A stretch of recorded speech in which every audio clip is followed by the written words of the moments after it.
Fujitsu tem muito técnico que sai correndo.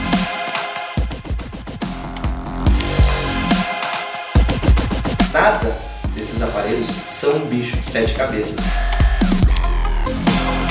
A gente não precisa saber consertar uma placa eletrônica para ser um bom técnico na linha inverter. Também não é nenhum mistério. Inverter não é tão fácil assim de dar um problema na placa. Na maioria das vezes não é problema na placa. Ondas harmônicas. O que é isso?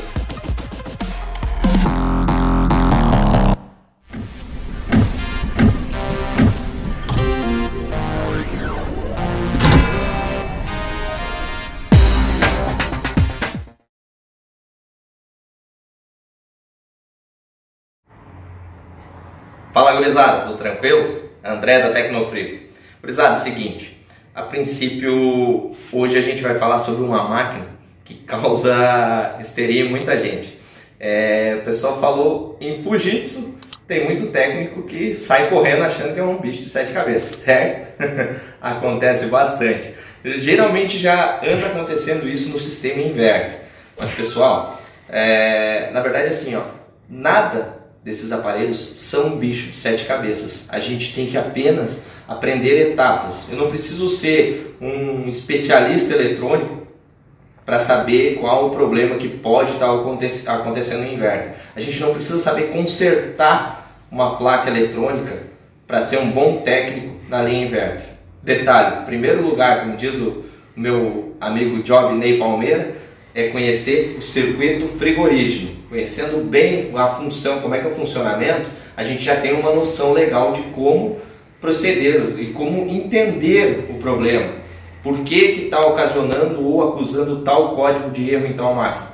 Entendeu? Então, em primeiro lugar, a gente tem que procurar aprender muito bem o ciclo básico de refrigeração. A partir daí, sim, a gente vai partindo para testes ponto a ponto, etapas. Seguindo essas etapas, a gente tem noção e, digamos assim, a gente cria uma facilidade para resolver os problemas em campo. O sistema inverter não é nada de um mistério, nada absurdo. É só seguir passo a passo certas etapas. Então vamos lá, gurizada. Assim, estou com o Fujitsu aqui. Na verdade, ele não está com problema de comunicação, mas como é um problema bem comum, eu quero mostrar para vocês passo a passo ali como a gente vai destrinchando, testando e quais pontos a gente tem que observar para ir resolvendo aos poucos ali, certo? Vamos mostrar a máquina para vocês aqui, tá aqui, a gente tá com um Fujitsu da série G, um aparelho um pouco mais moderno. Tem aparelhos que essa placa aqui é dividida em 3, 4 partes. Também não é nenhum mistério. Claro que daí existem outros testes a se fazer. Eu pegando um aparelho desses em campo, podendo trazer para a oficina, vou fazer um vídeo para ajudar os colegas em cima daqueles aparelhos também. Mas assim, tendo uma base em cima desse aqui, a gente consegue resolver qualquer um deles, certo? Então, pessoal, a gente pegando um aparelho desse com falha de comunicação. Aí o pessoal já imagina, falha de comunicação, vamos lá trocar o cabo, certo? É um bom passo. Vamos pegar um cabo de comunicação, passar novo por fora da casa, ligar entre as unidades. É um bom passo, mas assim, pessoal, a gente não precisa passar esse trabalho todo, visto que pode chegar ali, às vezes o problema pode ter que subir um prédio lá em cima do telhado, botar um cabo, às vezes tem que ter um cabo muito comprido para poder interligar as unidades. Então a gente pode fazer isso inicialmente sem passar por essa etapa. Em primeiro lugar, estamos tendo erro de comunicação. O que eu recomendo para vocês? A alimentação. A gente vem, alimentação, linha e neutro aqui na borneira, tá? E mede a tensão. Vamos lá, vou mostrar para vocês aqui. A gente tem uma borneira aqui, com os cabos, as bornes 1, 2, 3, L e N. Aqui está o principal, L e N, que é a alimentação da máquina na condensadora. Esse tipo de máquina é alimentada geralmente na condensadora. Os Fujitsus, o LG também, certo? A gente vem aqui, bota para tensão alternada e mede aqui, Vamos verificar como é que vai ficar a tensão. Ó, 222,4. Então, 198 a 240. Então, a gente tem uma tensão perfeita chegando para a máquina, correto? Então, tá. Então, uma parte já está descartada. O que a gente vai fazer de segundo procedimento? Pessoal, assim, ó, essas falhas de comunicação existem dois tipos de situações. Existem a comunicação, na verdade, é só para esclarecer um pouco, clarear um pouco mais para vocês. Todo inverter trabalha com uma conversação entre placas. A gente tem ali 1, 2 e o sinal. Esse sinal trabalha com variação de frequência. Nessa frequência tem pulsos que a placa interna manda para a externa e a placa externa responde para a interna. Então elas estão sempre se comunicando. Quando uma delas manda informação e a outra não responde por mais de 15 segundos, essa máquina em específico, ela acaba apresentando esse código de erro. Então a gente pode procurar saber qual parte dessas placas, a interna ou a externa, que não está mandando comunicação. No Fujitsu é simples de fazer o teste e descobrir qual que não está mandando a comunicação. Vamos lá. Ó, a gente tem os bornes aqui, ó. Mantive, preste atenção, mantive em tensão alternada. Ó, tá ali, ó, AC, tá? Tensão alternada. Mantive tensão alternada. Vamos fazer testes aqui, ó, nos 3 fios de comunicação entre unidades.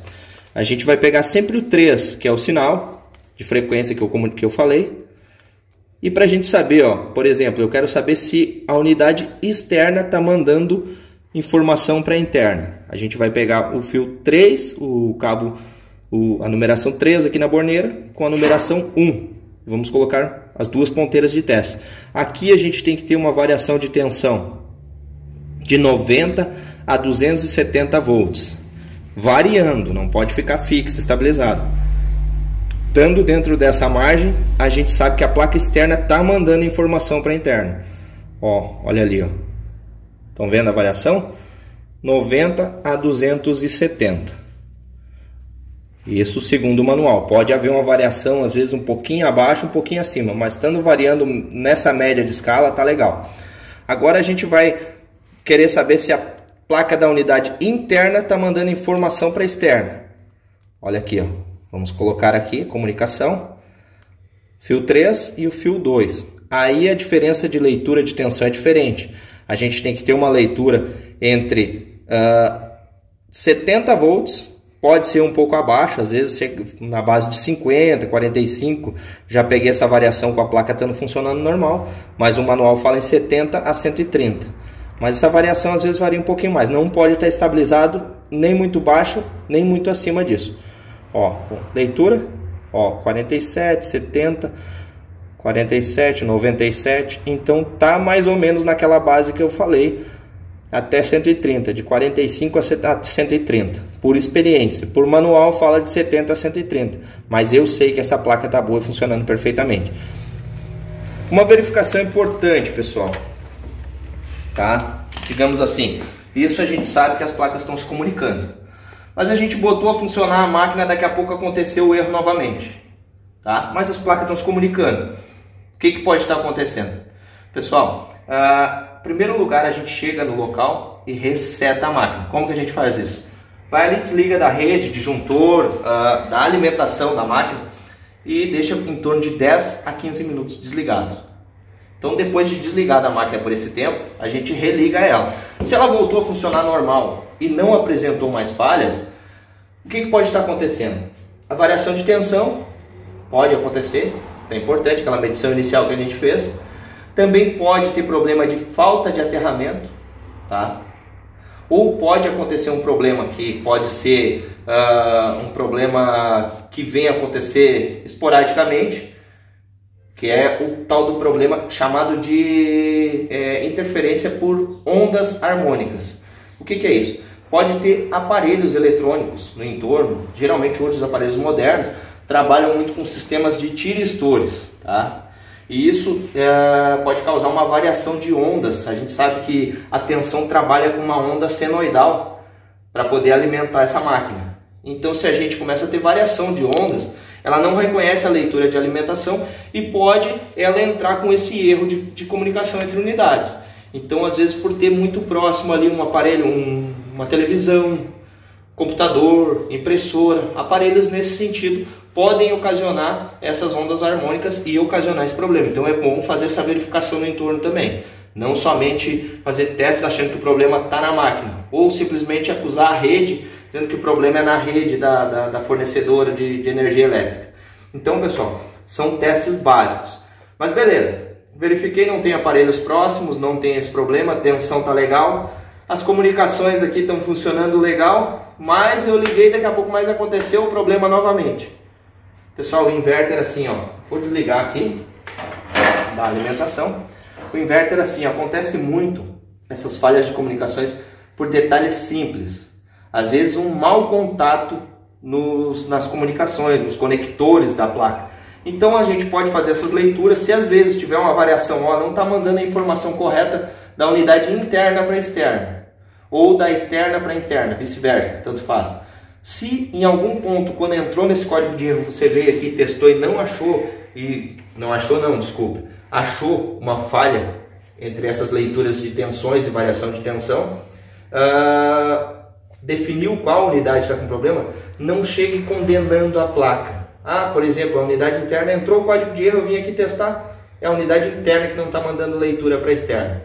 Vem aqui primeiro lugar, pode ver, eu já desalimentei ali, pessoal.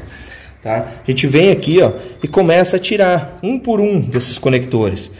Tira o conector, recoloca, porque às vezes um simples mau contato pode ocasionar essa falha como se fosse uma placa com defeito. E na maioria das vezes não é. Lhe digo assim, ó, 99% dos casos são problemas ocasionados por mau contato em conectores. Muitos casos, como o caso desse aparelho que veio para mim, esse aparelho já havia sido testado por um terceiro colega aí, então o distribuidor acabou mandando para mim, porque trocaram placas e não resolveram o problema. O problema desse aparelho aqui até é compressor, mas isso é um caso para outro vídeo. Mas assim, ó, muitos casos, como o caso desse aparelho aqui, é um exemplo de que nem sempre, deu uma falha de comunicação, parece que o problema é placa. Deu uma falha de leitura ali que não está ligando por tal motivo, é placa. Pessoal, inverter não é tão fácil assim de dar um problema na placa. Então a primeira verificação e a mais importante é essa que eu falei para vocês agora. Verifiquem todos os conectores. O problema apresenta como sendo na unidade externa, ó, vem aqui, retira um por um, recoloca. É simples, pessoal, tá? Leitura de periféricos também é importante. Esses conectorzinhos menores aqui, geralmente vão 2 fios fininhos, aqui são 4, são 2 sensores. Isso aí também é matéria para outro vídeo. Mas a princípio assim, ó, só para vocês terem ideia, às vezes um simples mau contato aqui vai ocasionar um código de erro. Então o primeiro passo, fazer essas verificações básicas e desconectar e conectar. Na dúvida, não apresentou nenhuma falha entre nenhuma variação de tensão entre unidades, tira todos e recoloca, interno e externo. Muitas vezes você vai acabar resolvendo um problema por um simples detalhezinho, um mau contatozinho que não foi nem detectado, mas resolve. Isso já, por experiência prática, eu já resolvi muitas vezes. Então assim, passei para vocês assim os pontos mais comuns. Não são realmente todos os problemas que podem ocasionar essa falha. Existem problemas como motor do ventilador da condensadora, caso a falha venha da unidade externa, motor do ventilador da evaporadora, caso a falha de comunicação venha da parte interna. Então existem outros fatores, além desses que eu mostrei no vídeo. Mas é para dar uma clareada, para simplificar um pouco mais para vocês. Assim que possível eu vou fazer um vídeo também mostrando como fazer os testes nesses componentes, interno e externo, motores e ventiladores, que é uma coisa que tem ocasionado comumente esses problemas aí. Então assim, o vídeo de hoje é mais destinado a esse problema de falha de comunicação. Eu vou fazer outros vídeos mostrando sobre testes de sensores e outros sintomas e problemas que são comuns também no inverter. Mas lembre-se, nem tudo é placa.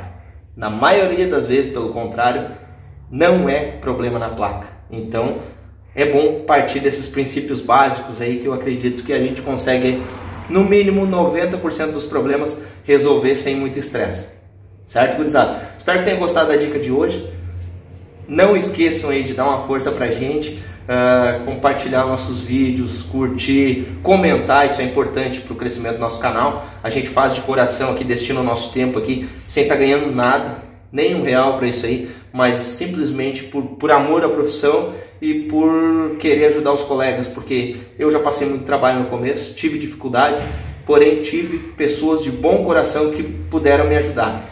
E vem de um grande professor, amigo meu, a seguinte frase: tudo que se recebe de graça, se dá de graça. Então a gente está fazendo aqui por amor e por retribuição ao que a gente já passou de problemas e trabalho aí para pegar essa experiência e poder ajudar os colegas. Curte, compartilha, dá uma força para nós aí. Certo, pessoal? Valeu, bom trabalho a todos.